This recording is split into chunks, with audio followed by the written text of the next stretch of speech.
and welcome to another episode of the Herd Main Show. I'm your herd leader, John Wayne. And I'm your herd mom, Megan. And today we are finally catching up to the rest of the world and taking some time to talk and look at the Rise of Skywalker. How do you feel knowing Star Wars is over? I feel awful because this is the last Star Wars ever. That might be a little tongue-in-cheek, but I mean, this, the Rise of Skywalker is significant as a film. It's the end of a trilogy, the end of a saga, and arguably could be said the end of Star Wars as we know it, but I don't really think so since we continue to get stories within that realm. I mean, it's been arguable and debatable. I mean, I guess, what do you think of as the Skywalker saga? Do you just think the movies, the main movies, like, is Solo and Rogue One a part of that for you? If it happens between episode 1 and 9, is that Skywalker to you, or what? I feel that the main trilogy of films is the Skywalker saga, as well as... Oh, wow. It's a trilogy of trilogies. Yeah. Oh, wow. It's a ninology. It's a ninology. Oh, that's a weird word. I don't like that. Stop using it. The main set of films, as well as the Clone Wars. That's what I think of as the Skywalker saga. As long as there is a Skywalker active and just or adjacent, doing stuff in the galaxy as the main character. I'll put that as a qualifier. Yeah, I think it has to be someone of the family being either the main part of the story or adjacent to like the Clone Wars. I mean, it's not like you go episode by episode. Oh, this episode is Skywalker saga, but this one isn't because this one's Anakin and this one's Obi-Wan. But like, it's, Anakin is prevalent to the Clone Wars. So yeah, I think the whole of Clone Wars gets thrown in there. And yeah, I don't think, and it might be a little weird, and it's not that we don't. I mean, we've said before we love Solo and we love Rogue One, but I think because, I mean, technically Anakin shows up as Vader in Rogue One, but he's a side character, surprisingly. Like, he's not the main point, which I believe that's how it should have been done. We're telling a very specific story. We don't need him as he is introduced because of the events of this. He comes in to be a major player in episode 4 because of this. So, but the focus is on Jyn and the rebels and such, not Anakin or Luke or anything like that. So what about Rebels and Resistance? Resistance I could give a little more like, no, that's not in the saga. But Rebels, as I recognize it at this point, I don't think I would include that in the Skywalker main storyline, because I feel like to call it the Skywalker saga, it has to be, about the Skywalkers, if that makes sense. Yeah. I feel like Rebels was definitely a shift in, it was definitely a shift in tone, but also a shift in storytelling focus, I guess. So everything else just happens around it for you. I feel like that, but that's not to say that I like any of them less. No, yeah, I don't think that means that. I just think it's defining its focus. I think some people take it that way. That's why it's difficult to define the Skywalker saga. But no, I think that's a fair point, and that just goes to show we're still getting stories adjacent to. I mean, we're getting a Clone Wars anthology. We just had it announced. We're getting a young Poe Dameron focused novel. We're getting Thrawn sequels. We're continuing Alphabet Squadron, but none of those happen with a focus on a Skywalker of any kind. So I think it's in that timeline for sure, but it's not directly affected or directly affecting a Skywalker. I feel like instead of BBY and ABY, it should be BS and AS. AS? Yes. Before Skywalker and after Skywalker? Right. Exactly. Because one could argue their Skywalkers are responsible for quite a lot. In the Star Wars galaxy. They're a key factor in all of that storytelling, and I think that's what makes it their... I mean, we could also argue it's technically Palpatine's saga, too, because He's been Yeah. present in all of that as well. But, you know, of course, we're looking at it from the positive perspective of the Skywalkers and whatnot. But, you know, that timeline is not closed, just that saga. Yeah. So, I mean, we might even get stories of Rey after Episode 9, but I don't think that pertains to the Skywalker saga. I think the main point has been done. By the time you leave and end Episode 9, the main point's done. Anything else, it just happens Yeah. in the context. The Skywalker story has been bookended. Yes. So, with that, you know, there is some seriousness to handling the Rise of Skywalker and everything. I think that's part of why it's gotten some of the response it has and everything. And I mean, we would have been, I mean, we mentioned in our returning episode, you know, we would have been right along everybody else and talking about it as soon as we'd seen it. Just life didn't provide room for that. So, I mean, late to the game, but still nonetheless here. But it's also been helpful, I would say, because we've had time to process a lot longer. We've had time to hear other perspectives, some that agree with us, some that don't. You know, and that's part of this episode too, is not just, it's definitely initially just talking about our perspective and how we processed the film and how we thought of certain things. But it's also meant to take on other perspectives. We asked for other perspectives and opinions. We've gotten a few of both sides, I think, so that, you know, I mean, we constantly try and make things about positivity. Even, and positivity doesn't mean liking everything, but it does mean thinking positively of everything. So I don't think we're going to talk about or share any, I wouldn't probably share comments if they were largely negative. Yeah. And I don't mean negative in I didn't like this. I mean negative in I hated this, I hate it, it's wrong, it's not my Star Wars, like different things. So, I mean, we probably wouldn't share those just because I don't think it would be conducive for the podcast, but nonetheless, we're always about trying to branch out and look at things from a positive point, regardless of how you like or dislike something. So maybe this episode will do some of that. Maybe it won't, but I'm sure we'll have fun either way. And honestly, if you have negative feelings about The Rise of Skywalker, we're not going to bully you. We're not going to say that you're wrong and that you should, you know... I was going to say they were wrong. No, I'm just kidding. No. But your opinions are your opinions, and you feel and, you know, respond to things differently than everyone else. And honestly, your feelings are valid to yourself and to everyone else. But at the same time, please understand that we have a difference of opinion. Probably, maybe. I mean, the only wrong opinion to have about Star Wars is that your opinion is bad if it's not the status quo or if it's just different in general. Yeah.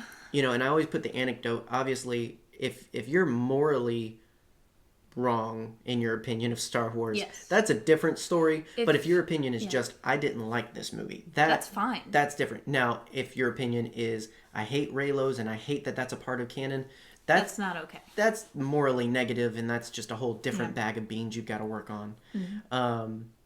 But, you know, I do hate to see the divisiveness. I didn't think for a second that The Rise of Skywalker would solve all of that. No. I mean, we've been divisive since Star Wars came back. We've been divisive since Han shot Greedo. So, I mean...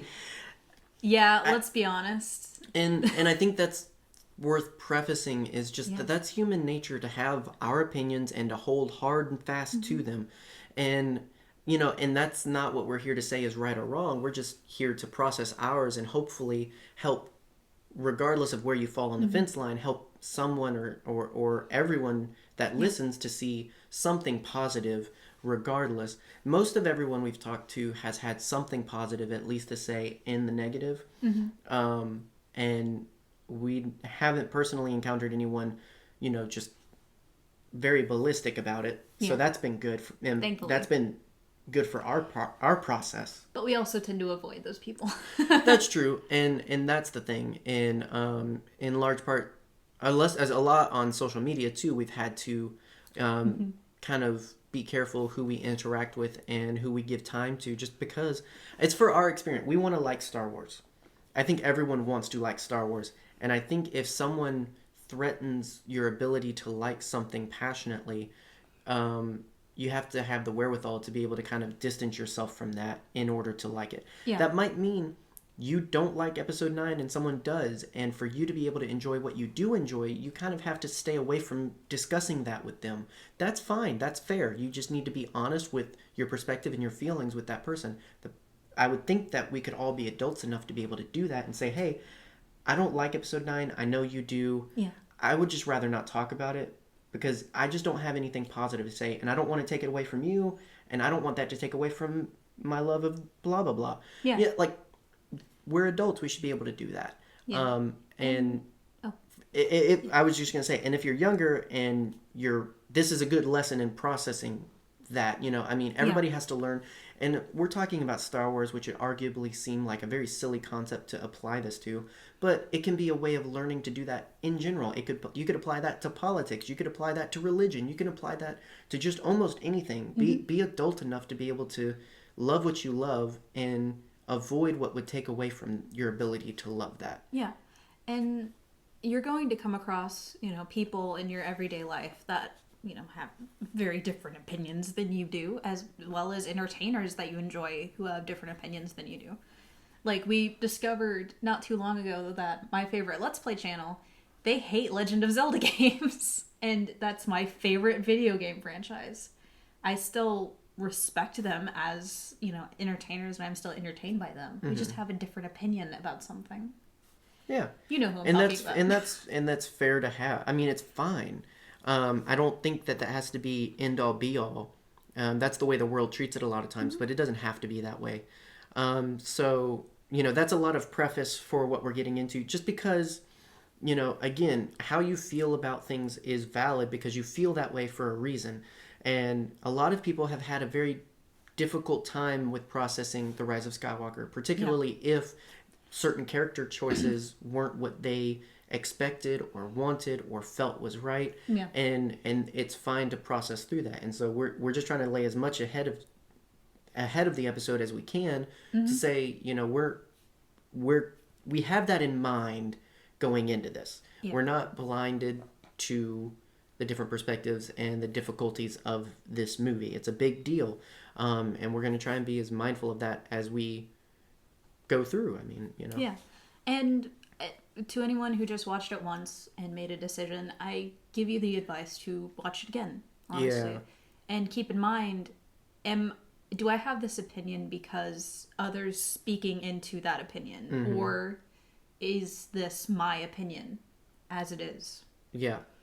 Because sometimes, honestly, that can happen. And that's if you like it or dislike it. Some people like things because of their context, because of their friends, because of their groups.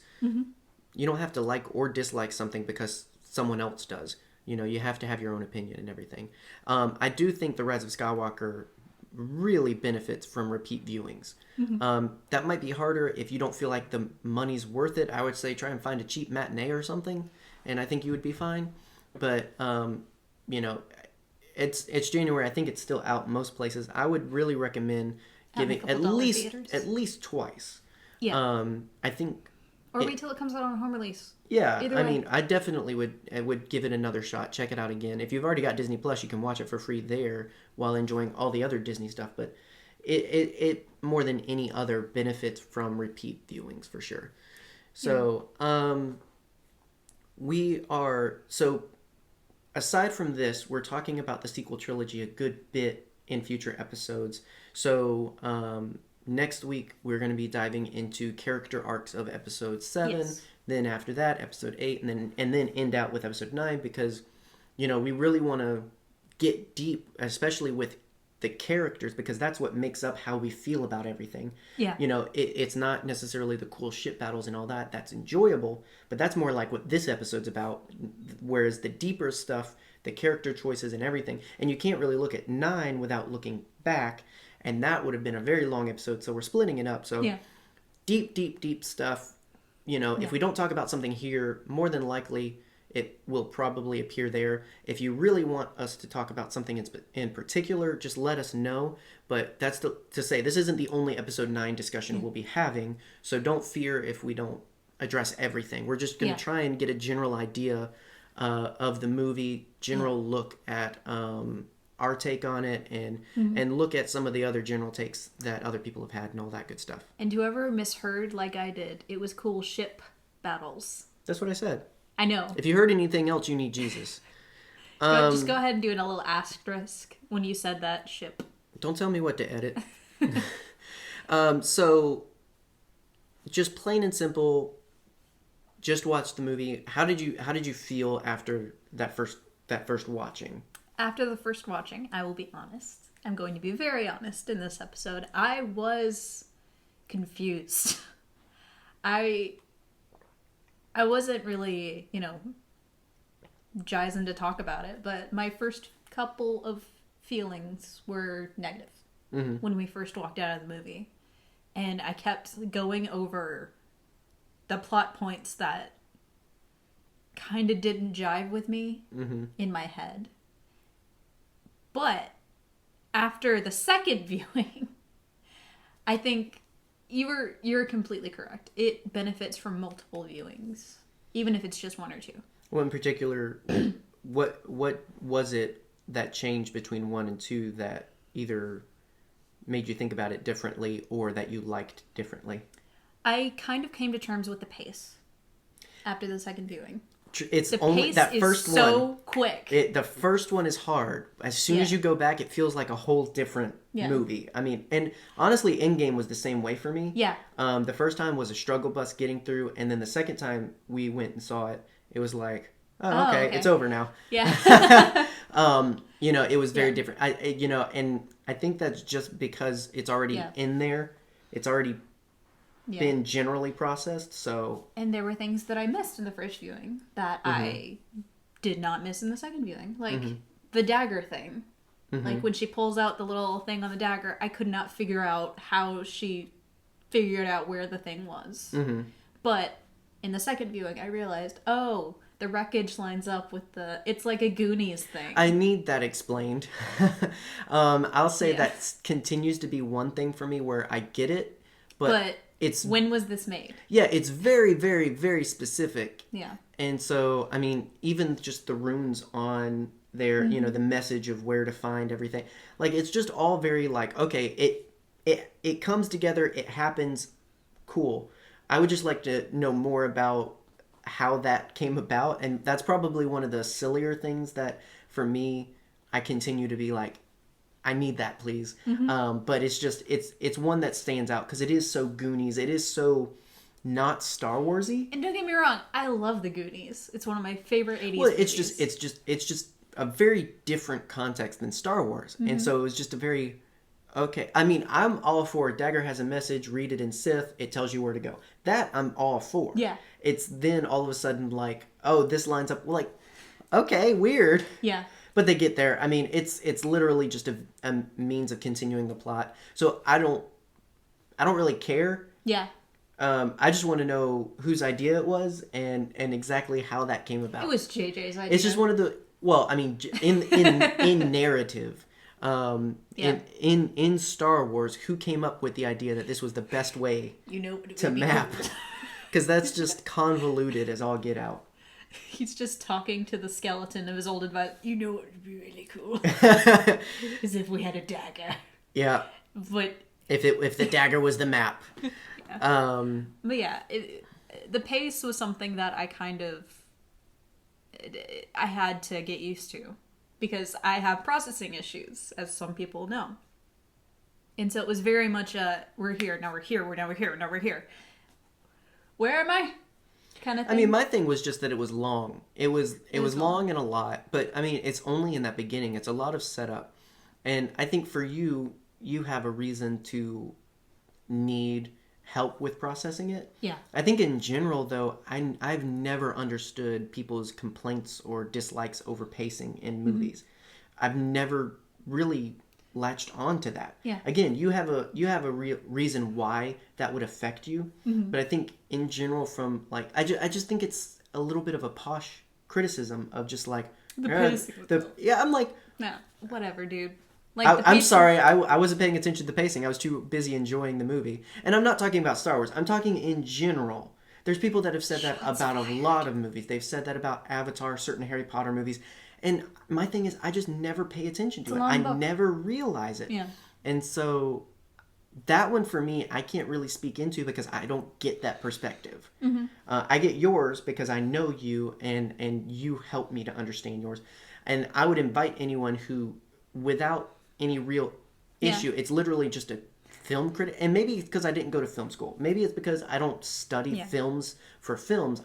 If I watch a movie, it's because I like it. You have the wonderful ability to just watch a movie. Yeah, like it's because I like it. I don't watch it from now.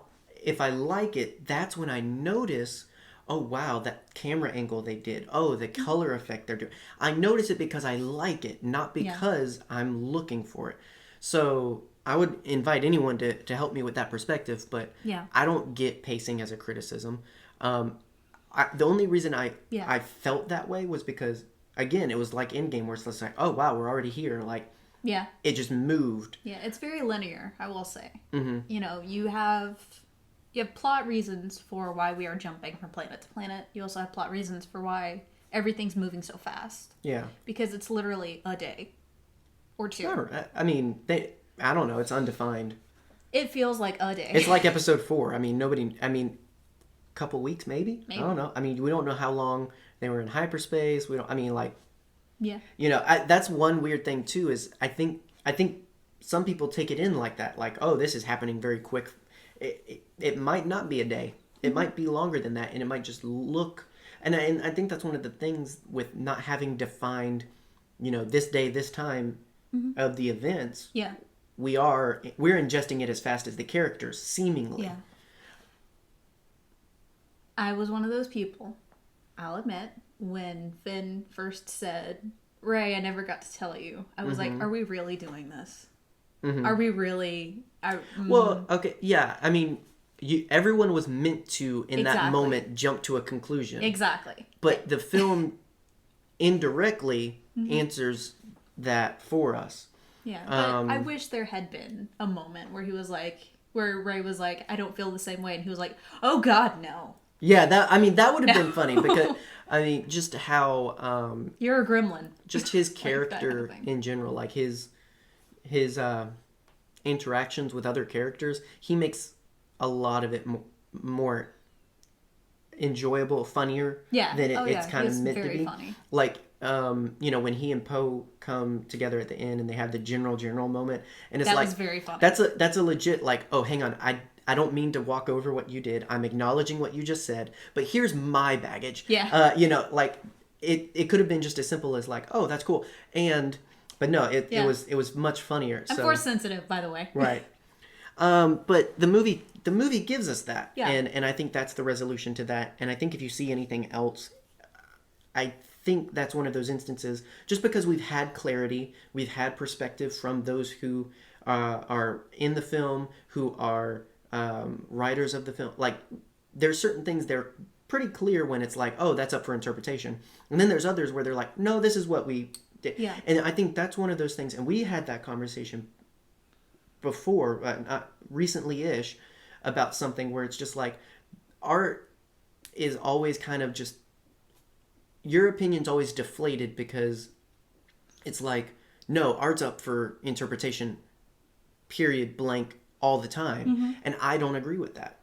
As someone who, I doodle, I make things, I produce stuff. And as someone who looks over your shoulder and goes, is that Optimus Prime? I make things. In making things, I have, as the creator, an idea of what I intend for someone to see in it. Yeah, that's the idea of impressionism. And then there's times when I don't. I'm just doodling and you can see what you want. I do not agree with the idea that you can throw that into an argument of, well, it's up for interpretation. Sometimes it's not. Yeah. This instance of this moment that never happened between Rey and Finn, that's not up for interpretation, in my opinion, because it has been stated by multiple sources. Now, that said, that's from real people. In the narrative, in the story, if something else comes out later and retcons that he was going to say something else, you know what? I'm okay with that because that's narrative. Yeah. They purposefully in this, then I can jump to a different conclusion. But certain things, take it how you want. Other things, do your research and figure out if, now you can still take it as you want, but that's how you want, and you need to understand that, and you need to respect that. Yeah. That's called headcanon. It's like, do you remember Over the Garden Wall? That thing I made you watch all of in one sitting? When people are like, is it heaven or is it real kind of stuff? Kind of. But the little brother, Greg, he wears a tea kettle on his head. And all throughout the series, people were making assumptions like, oh, he's got a brain injury. That's why he wears the kettle on his head, to show he has a brain injury, and that's why he acts like that. And then in the last episode, you find out that turns out Halloween. He's just a kid. He's just dressed as an elephant. He's just a kid. Yeah, now, and that's one of those things. Now, if you continue to believe in that narrative choice of, well, I think it represents this. Yeah. That's your interpretation, and that's cool. It's just what Greg thinks an elephant looks like. Right, but from the narrative and from the creator's perspective, that was not their intent. Yeah. So that's just my soapbox of that, because I feel like that carries over to a lot of other things where people treat their headcanon as canon. It's called headcanon for a reason, and I feel like headcanon is canon until canon disproves it. Yes. Now, it would be different if Chris Terrio and J.J. Abrams and John Boyega themselves had not stated against that headcanon. I'd be all for, think what you want, dog. But they have said something, and for me, that then becomes canon. Mm-hmm. That's the way it is. And I like the way they handled that in terms of just these little moments. Mm-hmm. Of him picking up on something and that's a really cool acknowledgement of something that we've been not just we, but Star Wars fans have been preaching for a very long time. Force sensitivity shows up in everyone in some form or fashion. Exactly. Han Solo is force sensitive because he's lucky. Exactly. That's why he can fly the way he does. He's a terrible smuggler. Now, that's the thing. If something comes out and counteracts my headcanon of that, that's fine. But for right now, I take that as acknowledgement of anybody in varying degrees has contact with force sensitivity. It is. That's an example of that. Just real quick, because he specifically says in the movie, it's a feeling, it's an intuition, it's an instinct. All other words you can use for the force. Yeah. It's really cool. And also, he's speaking in a way that he knows for a fact. He's speaking with confidence about the force. That you can use as an interpretation of he knows because he is. Right. Well, and I mean, in the world that we are now, where we talk about acknowledging people's truths, that's his truth. His truth is that it's the force. Mm-hmm. And sometimes, I mean, we just watched It Chapter 2, and a big part of that is it is if you believe it is. Yeah. This kills monsters if you believe it does. Right. And so, and I think, and I'm not saying that the force is a construct and it's all imagination, but I think that defines the truth and strength of his force sensitivity is because he's confident in it. This is what it is. It's not just a feeling, it's the force. Yeah. And that's the big difference between him and Han Solo. Yeah. Han Solo's big perspective is it's definitely not the force. I'm just good at what I do. Yeah. And so he's connected and sensitive to the force in a different way, but he doesn't acknowledge that. He stands actively against that perspective. And that's just him, and that's fine. I mean, a lot of people do that in real life. It's just like, oh, that wasn't angels and Jesus, that was just luck. Or, oh, that wasn't karma, that was just happenstance.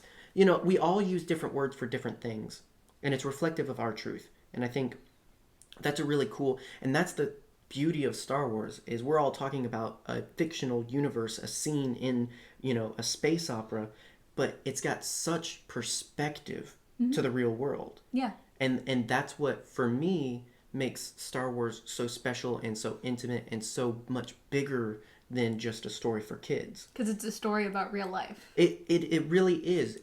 But that's also why people feel so strongly about it. Yeah. Because they can impart themselves on the story. Mm-hmm. And that's why I'm so careful in cautioning of impart yourself on the story for sure, but be mindful when that's you in the story and when that's what the story is trying to say. Yeah. Because you can look at it. I mean, there's people that legitimately do. They make Anakin the good guy of the story, even when he's killing children, because he's the victim. And it's just like, that might be a huge Yeah. impart of yourself on the narrative right there, because he did a bad. Yeah. He did a big bad. And I think that's part of, something that people do in their real lives is I'm not going to acknowledge this bad thing that I did because then I would have to think about it. Yeah, and that's the perspective to have there is it. Sometimes the reason we do things is for a deeper thing, and sometimes it's an issue, sometimes it's not an issue. But it's human nature for sure to be like, oh, this thing's too similar to my thing, so I'm going to look at it this way. And if I acknowledge it, that makes it real. Right, and it's like don't anyone come for this and sometimes that's good, sometimes that's bad. It's like with anything in life. Yeah, and just to kind of tie that in a teeny tiny little bow, the thing that I've said multiple times on Twitter and in the podcast is your mental health is not your fault, but it is your responsibility. There you go. Bookended. And those are the things we have to be mindful and sensitive to in how we process things. We have to understand why we think the way we think, because that defines why we react so passionately or so strongly to certain things. Why does it offend you so much if someone says this about a character? Maybe it's because of something you see in that character. Like, lots of deep stuff there. So that said, I think if we can kind of sum up the whole point, like, we had our perspective. Finn is force sensitive. That's what he was going to say. Yes. The thing that helps us understand is we tend to, as humans, put ourselves into the story. And we have to think very carefully why we do that, or we have to be sensitive to the fact of why someone else might be doing that. And that can then help us have a more positive and healthy reaction to either our interpretation of the story or to someone else's interpretation of the story. So that connects far back to the idea of your truth is your truth, their truth is their truth. Why is it that way? Helps us interact better as people. And this is just Star Wars stuff, but then you can also apply that to greater things. Why does this person think this way about this person when I think this way? Well, you might have had a very different conversation with them, or why does this person feel this is the right political choice when clearly they might have had something influence them negatively from the other side, and that's why they are this way. Why do they believe in this religion when clearly this one makes more sense? Well, maybe, I don't know, but it all comes down to life experience and influence. Right. And the more we recognize that in ourselves and in others, the more likely we are to all play well together. Yes. This has been a very, parenting. Good stuff. Well, these are the conversations we have. These are the conversations that inspired us to continue and start the podcast and all that good stuff. And these are the ones that I think get us passionate. Yeah. And so definitely. And it's the way we process is by having this fictional thing makes me think of this thing. What do you think? And that's how we talk. This isn't just for the podcast. This is how we talk and process together on Star Wars, on the different anime we watch, on the different video games we play, on everything. Yeah. We had a 3-hour discussion on the fact that Goku is not technically the hero of Dragon Ball. Right. And that's a whole, that's a thing. Get ready. A lot of people get real ticked off when you come for Goku. You do not do that. Yeah. I'm sorry, but he wasn't the greatest dad. But there's that's a different podcast. That's a very condensed statement of that thought. But yeah, it's that right there is just a glimpse into if you've ever wondered, well, how do those weirdos get their opinions? That's how we talk to each other. We talk about it this way. We talk about how Finn teaches us about empathy. We talk about how the whole Palpatine thing teaches us and others about found family and everything. Yeah. And one could argue that the Skywalker saga is about found family. You don't have to be your past. You don't have to be what they made you, but... So the last abstract thing before we talk about specific, we're technically talking about episode 9, but I want to make sure we have time to talk about actually episode 9. Yes. But the last abstract thing, since we're already bringing it up, is the revelation that Rey is a Palpatine. Yes. First reaction, how did you feel about that? Insert white guy blinking gif here.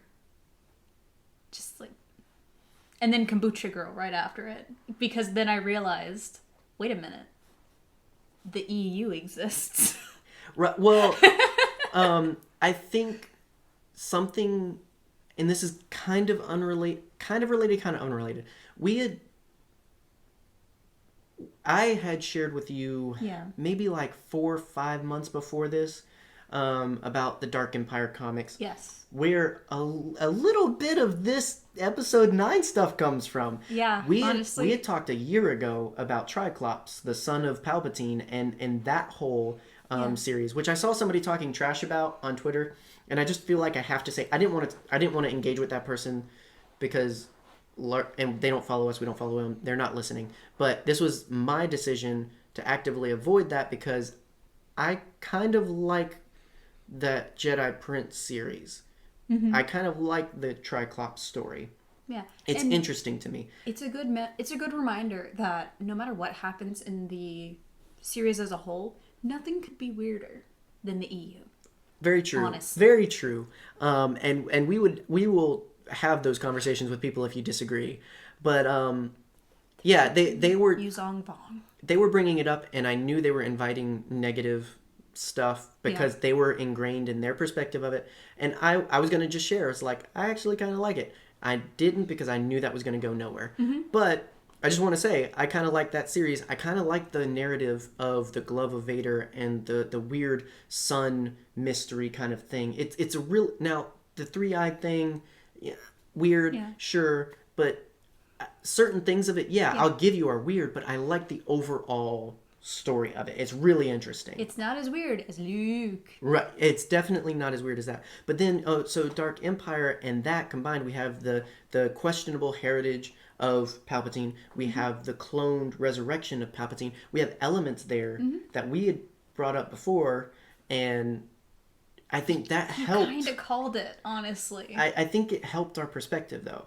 Yeah. Is by having that in files already, because as soon as it happened, it was just like, oh, well, it's like that one thing I kind of like. I mean, again, I kind of like the Dark Empire series. I know a lot of people were just like, Palpatine's back, cloning, weird, that ruins everything. And I'm like, I don't really think so. Yeah, as soon as the line, I made Snoke came out, I was like, oh. Called it. Yeah, which that was pretty cool way back. In the Age of Resistance Snoke comic, they kind of mentioned that, and we had talked about that. That sounds more like a Palpatine line than a Snoke line. I feel like this is a little, and so it also confirmed that Palpatine was the one talking to Ben through Vader's mask. Called it. Lots of things where it was an element of, I think, because, and this is where go back and listen to our old episodes if you want to know. A lot of people and a lot of podcasts and a lot of YouTube Star Warsy people often caution against theorizing and thinking and over-exploring for the sake of not setting up too much that will fall down. I'm one of those people. I don't like to theorize about movies that I haven't seen yet. And I agree to a point, but I do think these are elements that reinforce why I do agree with it responsibly. And that's why, Force Center Podcast 1, we really love, we like their tagline of speculate responsibly. Yes. It's fine to do so. Do it responsibly. I mean, it's like with drinking. It's fine to do so. Just be responsible. Do not hurt yourself or others by speculating irresponsibly. Do not speculate with tequila. Right. Right. Don't speculate and don't drink at the same time. Probably Don't speculate and drive. Let's be real. Right. That's when you get weird theories. But you can't speculate and drive like this. Exactly. Like you've got to go full Obi-Wan if you're going to speculate.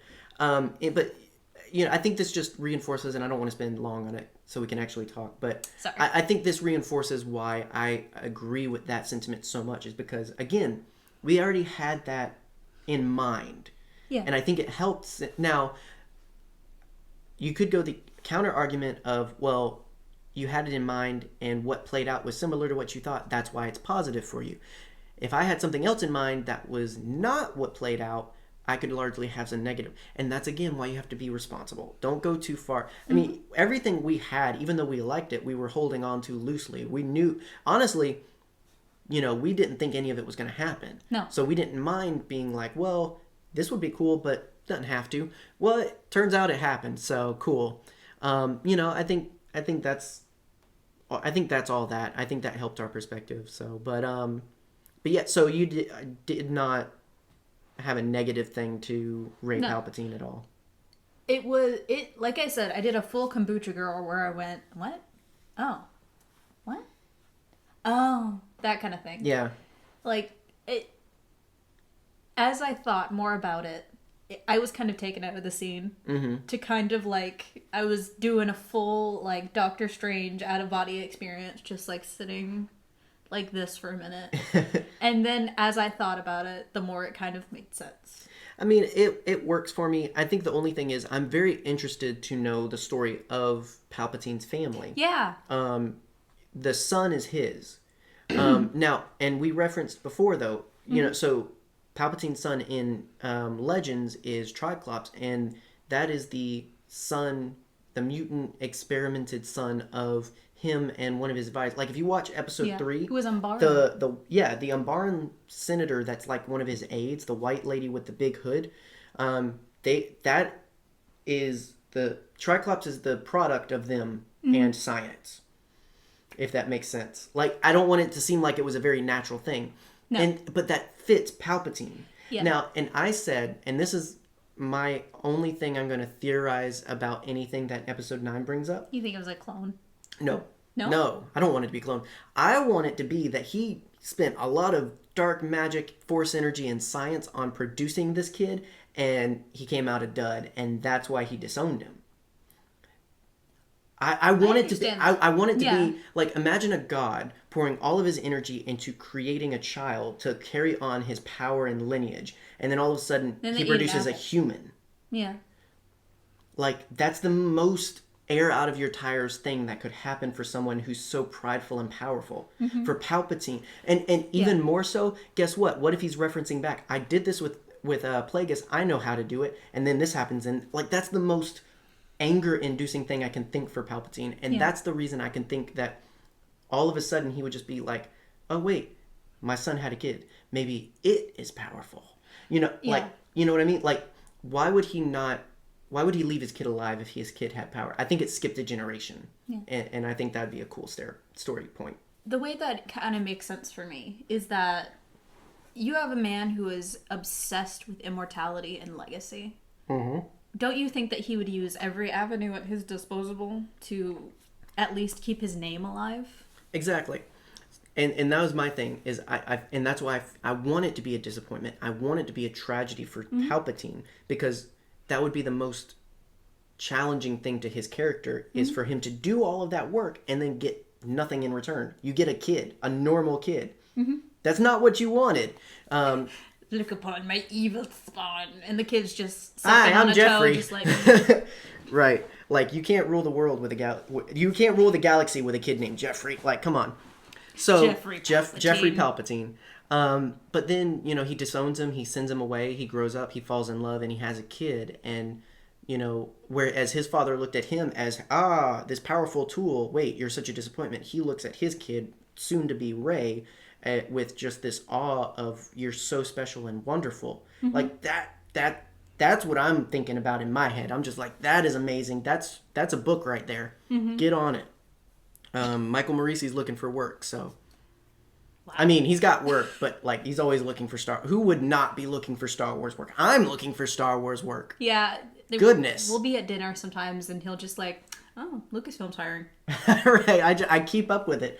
It's nothing I can do, but one day, maybe, if they need a guy that can just talk Star Wars, hey, I'm pretty sure that's Andy from the Star Wars show. Probably. But, you know. Yeah. I mean, if they ever just need somebody to stand on the set, I guess. I'll do that. I'll do that for $5 and a stick of gum. This is John. He stands in just the corner one stick, by the way, for the whole career. I don't need gum every day of the career. Just one for the entire 64-year career. No, you're worth, baby. You're worth at least 3 sticks of 5 gum. So, I guess that's the big points, I guess. Not to say that Finn's love stuff.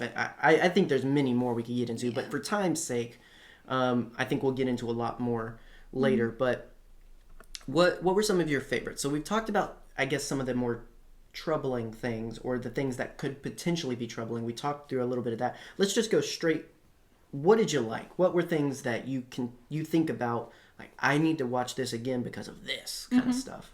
Well, it's one of the scenes that kind of sticks in my mind is the last moments between Leia and Rey. That hug got to my soul. And it made me feel like, I wish I was hugging my mom right now. Yeah, that did a lot for kind of pushing that emotional response, for sure. Yeah.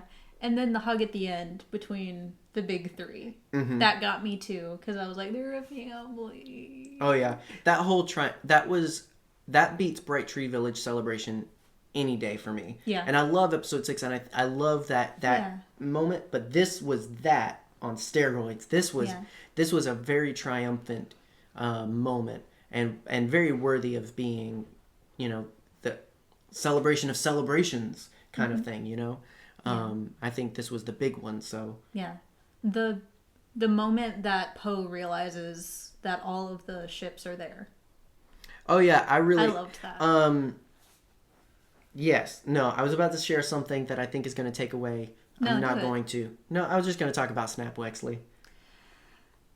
I was going to too, but I didn't want to I'm not over that. No. I mean, that is the only thing that we still have kind of ish. I had a visceral reaction in the theater when that happened. I called out for that one because that one upset me, because I love Snap. He's a fun character. Yeah. I really enjoyed him and in the Poe comics. Yeah. And he came back in a big way in the Resistance Reborn book, and I was all excited. And I should have known, if they're giving him that much attention, they're gonna kill him. Yeah. But I really that one was big. And I feel bad for a lot of people that aren't gonna feel the same way. And that's the thing, is they were going for a moment where they set the stakes. They show it's bad. And for fans, for us that knew Snap in a deeper way, some people probably don't even know his name. They just know he was in that one. Oh yeah, that's Grim Grogmore. Yeah. So I feel bad for those people that don't have that connection. Although I also envy them, because it's also just like, I keep thinking of it. And then after we got out of the theater and after the second viewing, we just looked at each other and went, Wedge is gonna have to go home and tell Nora. Right. Like, I'm just like, I'm all kinds of ticked off about that. He didn't know that Snap had died. And here's the thing, I'm not upset with the fact that it happened. I'm upset because a character I enjoy is gone in the narrative. Yeah. That's the reaction I'm supposed to have. That's what I don't hate the story people. I don't hate anyone for it, because that's the reaction I'm supposed to have. I'm supposed to miss him. I'm supposed to be sad about it because I care. If they've done their job and made me care about this character, then when they take him away, I'm going to feel something, and I do. It's the same thing of people that are like, Jar Jar is annoying. Well, he's kind of supposed to be. Mm-hmm. Like, that's how he was written. Right. Like, he's kind of meant to be that character that everybody rolls their eyes at, because, and not in a largely negative way, but it's, everybody has a friend like Jar Jar. Everybody has someone where you're just like, yeah. Everybody has a friend like Episode 4 Luke.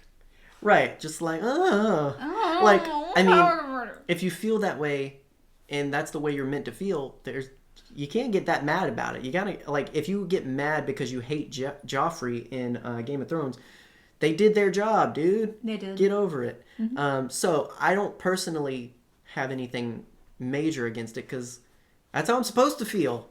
Mm-hmm. I just gotta enjoy what I enjoy about Snap and think about it that way. Yeah. But it's just true to the storytelling. It's true to what they were going for. If anything, it's admirable that they were able to do that with what could have been just a sideline character. Yeah. It's just a friend of JJ's, but yet they grew it into a very meaningful character.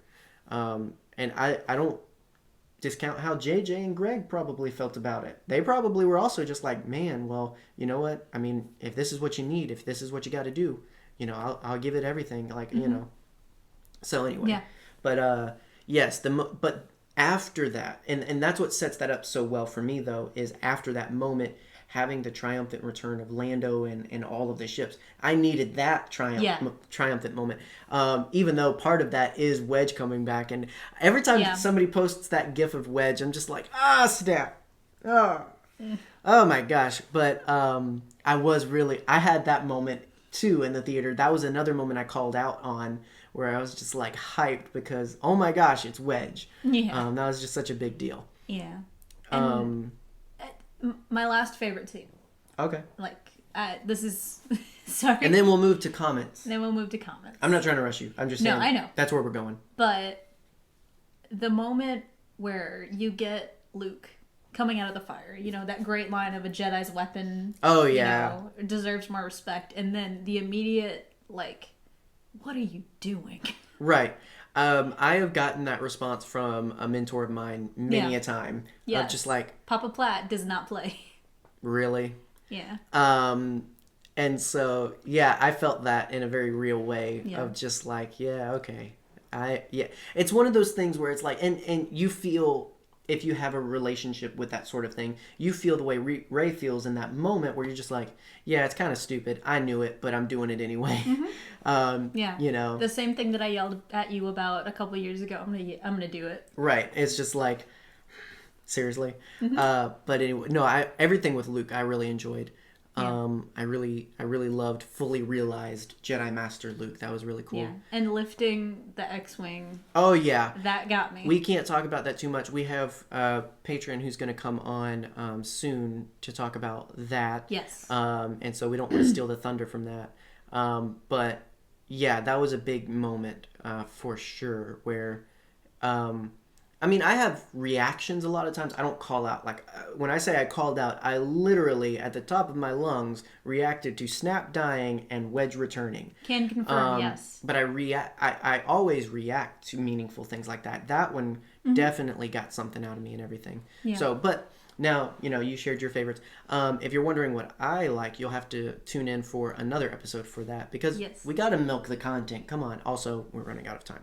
But we do have times. We asked for people to share their perspectives, share their comments and feelings on the Rise of Skywalker. And so we wanted to kind of go through some of those. And it's all about perspective. It's all about seeing things and thinking about things from the way others do. Not because we don't ever want to set up the idea that Nerd Herder is right about what we say. We don't believe that. We just believe in sharing what we feel and what we think and how we processed it. That said, to go through a few, Mal Pace on, I believe this is Facebook. Yes. He said, I really wanted to love it. It's been over 40 years for me to get this finale, but as I watched it, it did not make sense. I think what was dominating my view of the movie was how easy it would have been to make it better. Basically, by continuing the themes of The Last Jedi, Rey's parents should have been no one, Kylo should have been the main villain, Hux should have ordered an attack that killed Leia, and Ren's redemption should have come from Rey, the scavenger, convincing him that a new order that's neither Jedi nor Sith can rule. I'm going to pause there real quick because he's introduced a few things that I want to kind of go through. An important one for a lot of people was the whole Rey's parents were nobody. She's a nobody, but she's powerful, and that's meaningful and important. We even were on that train of this is a big reason we love the narratives of The Last Jedi. How do you normally feel? Because it went from one director's hands to another. How do you normally feel when one person sets up something and you feel a type of way about it, and then it changes from someone else's handling of it? Have you ever had that happen before? Yes. Okay. Can you just what? I love Thor Ragnarok. It is my favorite Marvel movie containing Thor. I can't say that it's my favorite Marvel movie because Captain really America Winter Soldier is my favorite, but if Taika Waititi's involved, we probably like it. Exactly. Taika Waititi did a lot of great character development on Thor. You know. So is it more that Thor? Oh, okay. Never mind. Sorry. I thought it was going to be more retroactive. No. Thor 1 and 2 versus Thor 3. Thor Ragnarok versus Thor in Endgame. Thor Endgame. It's all about Thor. I didn't like Thor in Endgame. Oh my gosh, I loved him. I'm sorry. That was meaningful for me. I know. There's great moments with Thor. I'm just gonna go ahead. I'm gonna go ahead and say, Han and Ben scene was Thor and his mom scene for me in Endgame. Like, oh my gosh, that was incredible. Like, there were moments that I really enjoyed about the movie. You didn't like Bro Thor? I didn't. You didn't like Thor Babowski? I did not like Thor. You didn't like Thor Dude? I feel like I understand why it was done. It's a very vague way to show depression. But I feel like it could have been handled better. Fair. I loved the moment where Thor called Mjolnir. And it came. Because he's still worthy. That's a great moment of storytelling. Point. Yeah. But I had feelings about how Thor was handled in Endgame. Whereas, meanwhile, for me, I think Thor Endgame is best Thor. And that's not me, that is from my perspective. I'm not setting that as law. But for me, I took that a whole different way. Barnes & Noble has a Barnes & Noble exclusive Fat Thor now, by the way. Yeah, Bro Thor. Bro Thor. Yeah. Yeah. Yeah. Yeah, I just felt like that was the best handling of Thor for me. So that's a whole different thing. So I'm on the fence line of, I like it better that she's Rey Palpatine. You're on the perspective of she should have stayed nobody. And I'm using hypothetically. This isn't actually I by applying Thor, that's the two different perspectives. Yeah. So I think it just comes back to our previous conversation of, I think it's the perspective of why you feel how you feel about one or the other.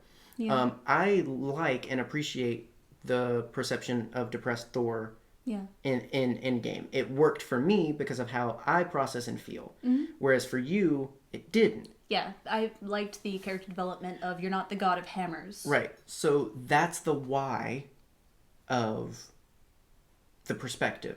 Whereas we agree with the whole Rey Palpatine, we're also of the unique breed where we also liked Rey Nobody too. So that was interesting reconciling that. For me, I think it's just because I don't see one taking away the other. I think the message of The Last Jedi is still true. I think it just doesn't have to apply to Rey to be true, if that makes sense. Yeah. Like, Rey doesn't have to be nobody for nobody to be somebody. Rey can be whoever she wants, and the story still stands that anybody can be somebody. And a lot of the movement in response to that has been pointing out, basically everybody that's not a Skywalker is technically a nobody compared to Skywalker. Yeah. So I'm not. It's not to say that, hey, feel better because we said this thing, but to your point, that's is our perspective. Yeah, to your point, that's kind of how we processed through that. I would say just kind of dig into why you feel that narrative point for Rey is so important to you. And that might help you maybe reconcile with Episode 9 a little bit. It might not. Kylo should have been the main villain. I don't agree, just because I think it would have made it more difficult for him to be redeemed. And I felt like that was the end game the whole time. And I think that's part of Kylo's story, especially when you get into some of the comics and some of the explored areas of his character. He's the guy always trying to be the villain that's never meant to be, because he's trying to be who he's not. I think that's my perception of Kylo's story. He's the kid that's always trying to act tough because he's bullied at home. He's the kid that always tries to be big and mean because in reality he doesn't want people to see who he really is. That's the image of Kylo Ren. Ben is not Kylo Ren, and I think him struggling to be the main villain but never quite being the villain is the representation of that. So I like that he wasn't fully realized as the villain, because that, much like everything else about his character in terms of the cracked mask, the injured kyber crystal, all of that is representative of, this is you being damaged because you're trying. And his attachment to Rey. Right. If you use a banana as a hammer, you're gonna mess up your banana because it's not a hammer. You're gonna bruise your banana. And it's this idea of, it's because you're using it in a way you're not supposed to. Yeah. Kylo Ren is the damaged villain and unrealized villain that he is because you're using your bin the way you're not meant to. No, follow the instructions. Follow the instructions on the package of your bin. And I feel like his attachment to Rey has always been, I'm not letting you leave me like everyone else did. Right. That kind of thing. Hux killing Leia. I could not have handled Leia dying any other way than naturally and peacefully. Honestly, yeah. I'm not even going to get into the narratives of it. I'm just saying I couldn't have processed her being killed. Yeah. That's a whole different thing. I quite like her sacrifice to save. And I guess with all of it, again, my advice is just digging into why you feel the way you feel about it, because that helps that whole thing. Because I feel like a lot of people were hoping that Leia was going to have a heroic death. Yeah, I'm glad she didn't. One could argue that she did. Yes, yeah. Self-sacrifice is the most heroic thing you can ever do. Yeah.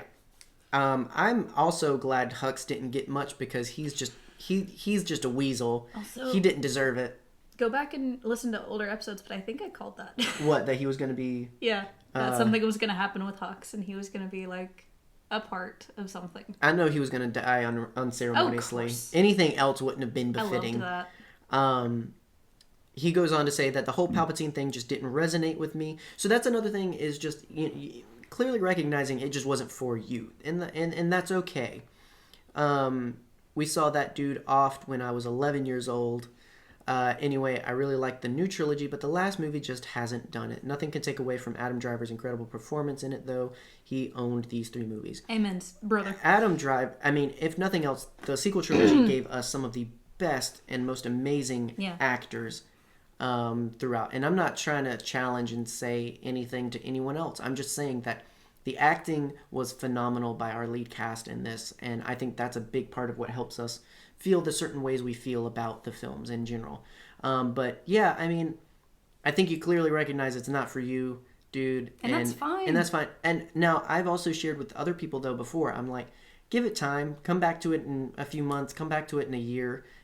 There's no telling where you'll be later on when you rewatch it. Mm-hmm. You might be in a different place and feel differently.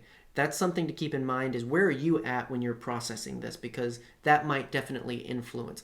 I might like something that I like. I might dislike something later that I like now because of where I am later in my journey. So always keep that in mind. Logan Lovak on Facebook as well said, my thoughts on Rise of Skywalker was that this was a good way to end the saga. There were problems with it, but every film has them. The Rise of Skywalker also answered a lot of my questions, such as what happened with the Tantive 4, who was Snoke, and Rey's heritage, and if all Jedi became one with the Force at some point. I think it was a good film and a good end. Acknowledging something interesting, yeah, like, there were people that technically we should not have heard through the Force that we heard through the Force. I'm looking at you, Mace Windu. Yeah. Luminara Unduli was there. Ayla Secura was there. Ahsoka was there, which that was one for me. I think Ahsoka has the character to move to the Force and become one with the Force, but... Why was Ahsoka there, John? Huh? Because she would have been like 80-something years old. The average age when some people die. She's an alien. You saw old Togrutas in the Clone Wars. They get old too. Yeah, but like... We don't know how old they get. I don't want Ahsoka to die. Everybody dies. Eventually, everybody dies. I don't know what you want me to say. Everybody dies eventually. No.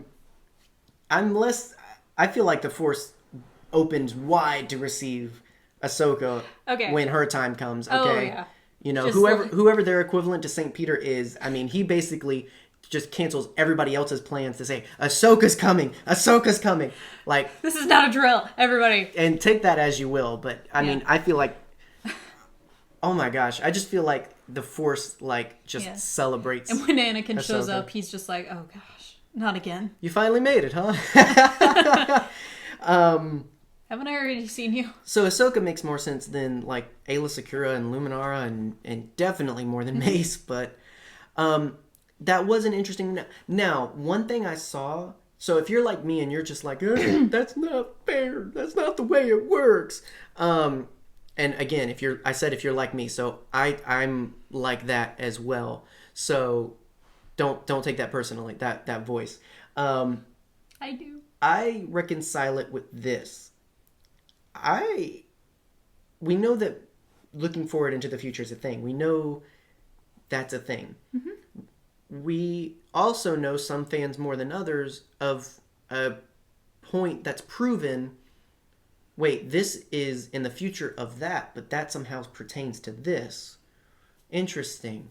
I see. I almost envision it this way, and this is purely headcanon. And until something counteracts that for me, this is gonna be my perspective. I think this is these Jedi at various points in their lives simply being so inundated and meditative on the Force, they are actually speaking to Rey while they were still alive. So I think this. That's interesting. I think this is because we don't know what visions work like and how this. I mean, they could have simply found a divergence in the Force, a connectivity to the Force in such a way that they're seeing something and they're like, I don't understand it. I don't know when and where this is, but I know you need help, and I'm going to tell you what you need to hear right now. I'm going to tell you to get up and face this evil, whatever it might be. I think the only ones that really know what they're saying are the ones like Luke, Yoda, Qui-Gon, the ones that are actually one with the Force. I think this is so. I think you have the branch of people that are one with the Force and are speaking directly through the Force, and I think you have those that are looking through the Force to this moment and are speaking through the Force. If that makes sense.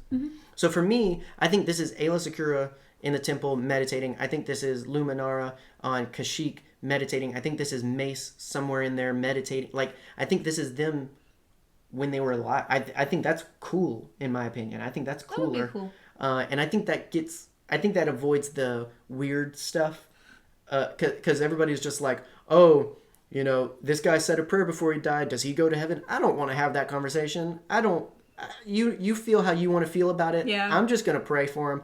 So it's like it's kind of that for me, where it's like I really don't want to have the conversation of who gets in and who doesn't to the Force. Yeah. I would just rather keep it very straightforward, and that's my way of doing that. But I just didn't think about it, honestly. I am and like that there's a lot of people like that. there's a reason that my pinned tweet on my Twitter is not bothered a Star Wars story, because I honestly just don't. And that's worry fine. about it. But now, so for you though, Logan, if your perspective is that they moved on to the Force, completely cool. So this is me though saying I don't like that perspective, but I'm glad it works for you. I'm glad you have a lot of positives to say too. Oh yeah. Ryan Bullock on Twitter, good buddy Ryan. Hi Ryan. He said, He didn't say that. really liked the scene between Han and Ben. Was just amazing, so well acted. And when Ben does the shrug thing like his dad, yes. Everything with That was Kylo Ren, amazing. Ben Solo, Adam Driver, all of that.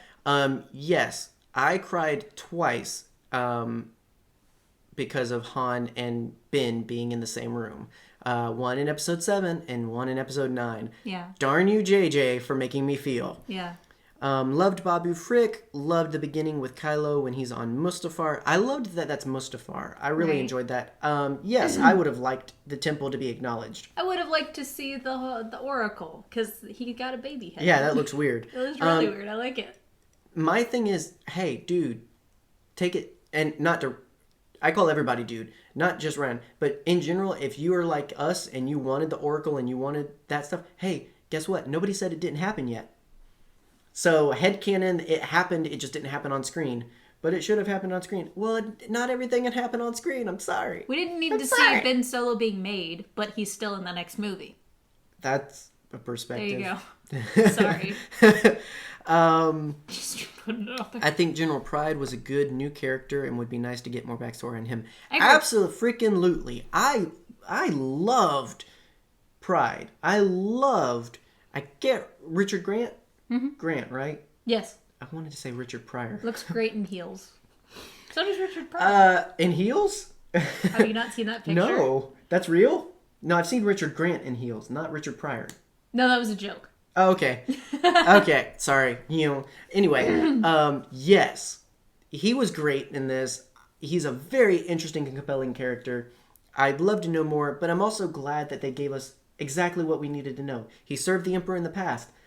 That's cool, but I like him so much, I'd love to see that play out. That was just really, really well done, really well handled for sure. Ben Solo Lives on Twitter, or at Alapanda1. What's with pandas on Twitter? They said TROS is poorly written and it's embarrassing. The whole plot doesn't make any sense, and the second half of the movie doesn't even have dialogue because they said that we have to just imagine them. Worst movie of 2019 and worst movie ever. It's an insult towards all fans. So this was one of those instances where I include it because it's all perspectives. You know, this is someone's perspective, and their opinion is legitimate because, in my opinion, from my perspective of their perspective, I guess is what I'm saying. Nothing they're saying is directly disproven or challenged by canon or any. It's literally that it's their opinion. Their opinion is that it didn't work, and I feel like it would be unfair to us to not share that, to act as if this person didn't reply to our tweet, or that they didn't share their honesty. That, like, they're being honest. They did not enjoy this. I wish that I could, and maybe if there was more specificity, I wish we could speak to it a little bit more. I hate that it didn't work for you. And if there's others that feel this way, I really legitimately do. It's not pity. It's not, I feel bad because you didn't like, no, I really hate knowing there are people out there that don't like something of Star Wars. And that's not the holiday special. Right, yeah, like it's not unanimously agreed that it's bad, so it's kind of sad. But I hope that in some ways there's ways that you work through it, whether it be that you just come to terms with how you feel, or that you work towards finding something positive. Certainly from this, it sounds like you don't have anything positive, and and that's fair too. I mean, it may just be that it's all not working for you. I hope that one day you can find something, even if it's just that Sith troopers were cool, because they were cool. They were really cool. Oh my gosh, those guys are so pretty. But even if it's just something like that, like, I'm gonna isolate that audio. even if it's just that you like a trooper design, even if it's just that you like one scene, I hope that something can be found positive of that. That wasn't sign language. I was getting hair out of my face.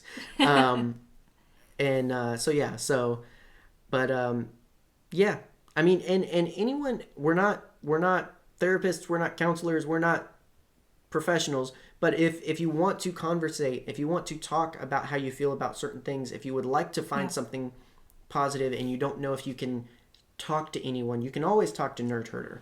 We are more than happy to talk with anyone about anything Star Wars. We will only stop you if you're directly abusive or immorally fair, or you're coming from a place that's just no bueno. We had the first time in a long time we've had to block somebody on Facebook because it was just a matter of, dude, it's okay to have your opinion, but it's not okay to squash other people's opinions, or just use all kinds of vulgarity and all this other stuff. Like, it's just, we're of that perspective of, we'll talk to you till you get to a point where it's just like, it's bad for us if we continue this. It's okay if you don't like cats. It's okay if you don't like snakes. But if your perspective is all cats and snakes should die, that's not okay. That's a perspective. You and these perspectives today, man. I've talked to a lot of people because I agree with. Well, some people are like that with spiders. I don't like spiders, but I'm not all. I am the guy that goes out of his way to help bugs. It's silly, it's crazy, but I don't believe in killing them just because they're bugs or because they're there, or because they weird me out. I don't. And you hate spiders. I do. And so, but somebody killing a spider just because they don't like it, I get offended with. I'm just like, you could have just put it outside. Like, so, it's one of those things where, very well, good way to put it of, you just you don't have to be abusive. But, so, to AL Panda 1 and anyone else, if you need someone to talk to because you don't feel like you can in your circle of friends or your followers or anything, feel free to add us. We'll talk to you about it, and hope, because we want you to like Star Wars. We don't necessarily want you to like Episode 9, but we want you to like Star Wars. So if we can help somebody find something positive, cool. That's the whole point. Frank O'Sullivan, also on Twitter, at Fran Sulo. I like that one. That's just very satisfying. I don't know why. I want that to be my new D&D character name, Fran Sulo. Fran Sulo. They said, moments from the movie, every scene with C-3PO. Yes. So I shared this, and this was controversial to some people. I did not like Luke Skywalker until The Last Jedi. Just putting that out there. If you want to know more about that, tune in to when we talk about character arcs of The Last Jedi in a couple of weeks. Mm-hmm. This was that for 3PO for me. I did not like 3PO until episode 9. Yeah. It took to the end, but they made me love this guy, and you know what? I'm okay with it. It was just... Yeah. He was funny. He was emotional. Yeah. He was helpful. Actually helpful. Surprise. He was respected even. Like, yeah.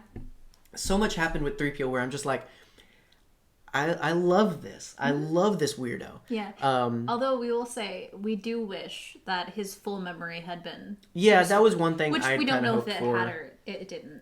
We don't know. But, yeah, that would have been cool. But I definitely watch everything with 3PO differently now. Mm-hmm. You know, and I did enjoy 3PO here and there in the Clone Wars, but as by and large I am of the opinion it's one thing to like them in side media. It's whole different to like them in their main media. Mm-hmm. Me liking 3PO in the Clone Wars does not mean I like C-3PO. It means I like C-3PO in the Clone Wars. If I don't like 3PO in the main movies, I don't like C-3PO. If you know what I mean? Because here's the thing. Vaguely. So C-3PO is an introduced character in Episode 4. Yes. Right? He's a pertinent character to all main saga films. Mm-hmm. Right? That's the main C-3PO. I'm not saying that's the real C-3PO. I'm just saying that's the main way you're meant to see that character. I don't like him there, except until Episode 9. Yes. And I think that was with the perspective of hearing Anthony Daniels speak. Yeah, I mean, that helped a little bit. I mean, sometimes listening to Anthony Daniels hurts the character of C-3PO for me, so I'm just saying. But be kind. Me liking him in the Clone Wars does not make me like the main story of 3PO. Yeah. It means that I like a very specific story. It's like saying, I don't like him except in that one. It's not until Episode 9 that I can go back to all the other main parts of C-3PO's story and see him through a lens of Episode 9's 3PO. Yeah. So this is me liking main 3PO in the movies all together. Like, I'm taking the whole shebang, not just Clone Wars, not just one episode. Yeah. I like C-3PO because of Episode 9. That's called growth, ladies and gentlemen. The 20-second period when your heart broke because you thought they had killed Chewbacca. I missed that boat. Yeah. I didn't for a second. Yeah. I'm glad for those that it did get with the twist. I kind of wish I'd been able to feel that, but nah. I knew they weren't going to hurt my boy. Melinda was so upset. Oh my gosh, yeah. She was so upset. We watched it. We watched it with my my mom, my other mother, and she had a very distinct reaction to that. She turned in her chair and looked at John, and it was very funny. But no, yeah, I didn't for a second think that it was real, so I was okay. Mm-hmm. Leia sacrificing herself to save her son, that was a big one. I really, again, the way that all played out was big for me. Han freaking Solo. Yes. Ben Solo's Han Solo shrug. May I also add oh gosh. The point. Him, yeah, they really went... I love the moments where they embody Han Solo in Ben Solo. Yeah. And it's just those moments where it's just like, he did the thing. You know, and it's just like, yeah, we could just reinforce, like, you can't deny the truth, that is your family. But then we could also just make him slide and shrug and point, and everybody gets it. Mm-hmm. The entire middle half of the film, perfection. Beginning, middle, end is up for interpretation. I feel the same way. So I'm just going to say it was all great. It was great.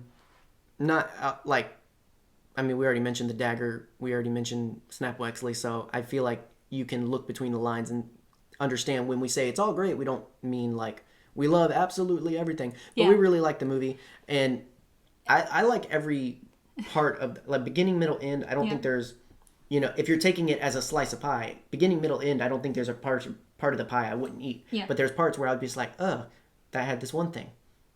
Yeah. You know? Yeah, I I get mean, you. that's most pie. You don't like pie. I don't like pie in general. Yeah, that's all pie. like cheesecake. Brownies. I just like sweet things. You really do. Oh gosh, diabetes. Anyway, so thank you. There were a few others, but they were shared more confidently. Yes. In confidence. Yes. And confidently. Incompetence. Gosh dang it. Multiple meaning word. English hard. English hard. It was a one-on-one. They confidently and confidently shared it. Yes. And you may have noticed that we did not talk about something at the very end. What? We'll talk about What? We're going to talk about it when You're we being talk about sly and I don't character understand arcs. it. We'll talk about it when we talk about character Was it in the arcs. moment? What is in the... What? It wasn't in the script. Oh, well, why introduce it if we're not going to talk about it? Because I wanted to acknowledge the fact that we didn't talk about it. What? Death of Ben Solo. Oh, yeah. Yeah. That happened. Meh. We're going to talk about it later. Let's talk about that. I mean... We're running low on time. Yeah, I mean, if you can't tell how I feel, then, I mean, you just need to learn how to read between the lines. Yeah. Yeah, I mean, but There's a lot to talk about in that. Yeah, it's a big deal. I'll just go ahead and say I'm still working through that just from the point of being able to like it as a part of the story. I accept it. I am Lando in Solo. I don't like it. I accept it. And that's just because of I love Ben Solo. I love Kylo Ren. I love the character. So it was significant for me. And I've always said, I don't want him to die. I want him to pay for it. That said, I get the meaning of it. I get the point. So that's why I accept it. Yeah. I look at it from the perspective of, I don't like it, but I see what they're doing, and I respect that. Okay, I can accept it. I come at it from the perspective of, I figured. Like, yeah, I mean, that's in there for me too. They set up with, I will finish what you have started. And then in the end, Now, as soon as they did Force healing, I was like... But that's one of those for me that actually helps me accept it also, is seeing that perspective of he finished what Anakin started by doing what Anakin couldn't. Exactly. In the selfless way instead of the crabs. Dang it. Anyway, so yeah, I mean that's one of the things. And yeah, it was a thing on Pinterest that I saw, but yeah, it put it into words for me in a way that helped me like, oh, okay, well, all the more reason I accept it. Yeah. I'm still not at a point where I can watch that without. I don't have a visceral react. It's more just like, yeah, it hits me. You know, I feel that every time, and it's just it is a loss. So you know, for a character that you enjoy, and it's weird because it's not as triumphant as Vader's was. Yeah. Even though his sacrifice was more triumphant than Vader's was, it's like, you know, it's weird, and that's why I'm still processing and everything. But all in all, again, it happened. Yeah. So I think it's very similar to how Vader's was. Because honestly, two people knew that Darth Vader was redeemed. Yeah. Luke Skywalker and Anakin Skywalker. right. And that was it. Mm-hmm. Two people know that Ben Solo was redeemed. Mm-hmm. Rey Palpatine, Skywalker, etc., etc., etc. And Dameron, Finn. Like, Hi, I'm Finn. exactly. What? It's like Yeah. Taco. I feel like that's his last name too now. Yeah. Because he doesn't know what else to put. Yeah. I think it comes down to something we've said multiple times is get to the root of why you feel the way you feel. I feel that way because I care about the character, and I wanted specifics to how he is redeemed. I didn't want him just redeemed. I wanted him to live because I wanted that twist. Yeah. I wanted the idea of, haha, you thought we were going to kill him, but no, he lives. You know, I wanted sort of this, I'm a bad guy who did bad things. I can't be normal, so I'm going to just kind of be a hermit around the galaxy. Mm-hmm. Not in a negative way like Yoda and Luke, but in a positive of, you know, like many monks do in terms of like, hey, I'm going to do something intense and laborious and selfless because I need to step away from life because of the temptations of it. Yeah. I wanted something victorious of like, wow, this is a big decision. This is a sacrifice for you. Okay. Like, I had a lot that I wanted for the character that didn't happen because that's a very big, serious, bold period on his story. So I understand why I feel that way. But again, I'm finding ways to help me accept it. And accepting and liking is two very different things. I think bare minimum, we should always go in to try and understand and accept.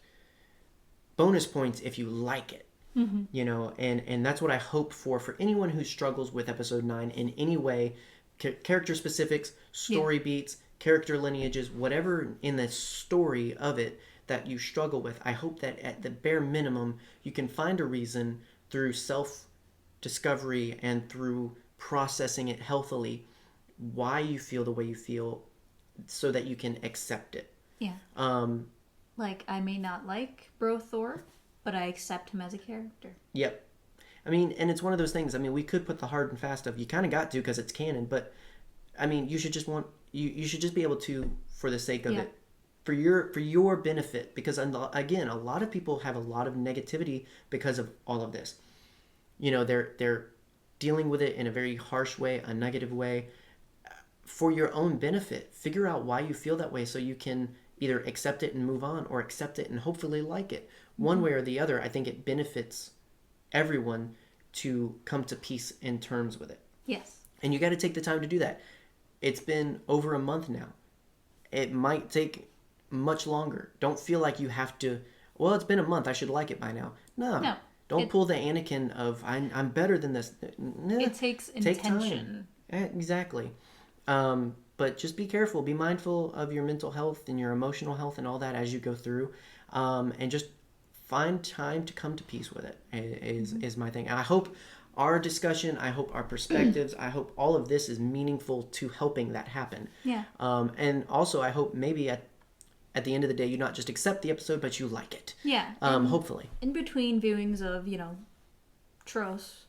TROS. I was going to say, I say TROS. Yeah. Not TROS. And, all of the other Star Wars films. Maybe throw in some Kung Fu Panda. Well, I was going to say, what have you been digesting in place of Star Wars now that, like, there's not an immediate Star Wars stuff right now? Yeah. So, what have you moved on to recently? I've been watching a lot of horror movies that I have not caught up on. I watched Midsummer. I watched It Chapter 2. Mm-hmm. I attempted to watch Black Christmas. Didn't go well. And yeah, just getting excited for other things that I like the new Ghostbusters movie that's coming out. And that does look good. It does look good, doesn't it? You've started watching Gundam again. I've gone back to Gundam. It's been a long time, and it came up recently, and I was like, you know what? I'm going to rewatch this because I'm obviously there's not a vacuum of stuff. I mean, we read books, comics. There's lots of Star Wars stuff, and Star Wars is still there. But by not having, I mean, I finished the game, Jedi Fallen Order. We watched the movie. We finished Mandalorian, and we've done our rewatches. So it's just like.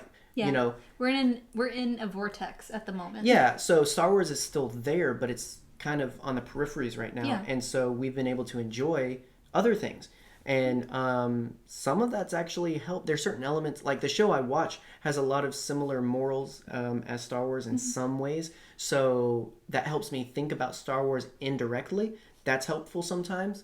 But yeah, and also it's just enjoyable. I really love Gundam, so it's one of those things where I'm just watching and enjoying it. Yeah, and that's it. Yeah, I've been eating Doritos and watching playthroughs of Zelda games. So, that might be something healthy to do as well. Is not eating Doritos. Well, it's not necessarily unhealthy. It's not necessarily unhealthy.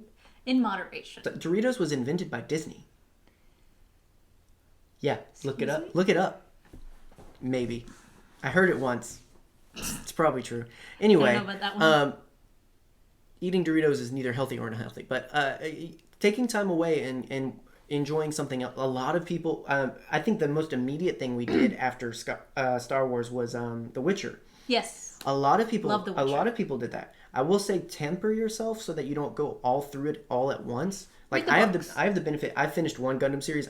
I'm literally going to a new one. Like I have multiple. I have 40 years of Gundam. The Witcher season 2 doesn't come out until 2021. Yeah. So whatever you take, make sure you can enjoy it for a while. But and we're talking series and all that stuff. But you can read books. You can get into other hobbies. Learn to cook. Learn to do other Gravity do other Falls things. is on Disney Plus.